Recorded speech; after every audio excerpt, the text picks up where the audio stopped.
Hi అండి. ఎలా ఉన్నారు? బాగున్నారా? నేనైతే చాలా బాగున్నాను. ఇంతకీ ఎక్కడ కూర్చున్నాను అని చెప్పి చూస్తున్నారా?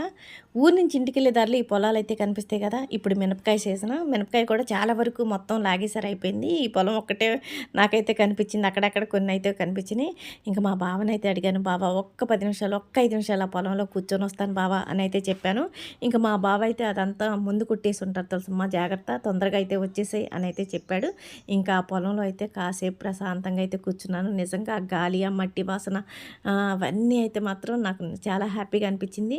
నా పెళ్లి కాకముందు నేను ఊడుపులకెళ్ళేదాన్ని, కోతలకెళ్ళేదాన్ని, మినపకాయ లాగటానికెళ్ళేదాన్ని. ఈ చుట్టుపక్కల ఎక్కడైనా మినపకాయలు లాగుతున్నారేమో అనైతే చూశాను. ఎందుకంటే నేను కూడా కాసేపు లాగుదాం అనైతే కొంచెంసేపు చేద్దామని చెప్పి చూశాను. ఎక్కడైతే కనిపించలేదు. చుట్టుపక్కలంతా మినపకాయ అయితే లాగేశారు. ఈ పొలమే కొద్దిగా పచ్చగా అయితే ఉంది. ఈ పొలం ఎవరిదో ఏమో తెలీదు గానీ బాగా పండాలని మనస్ఫూర్తిగా కోరుకుంటున్నాను. నిజంగా మనం ఏ స్థాయికొచ్చినా మన గతాన్ని మాత్రం మనం ఎప్పుడూ మర్చిపోకూడదు.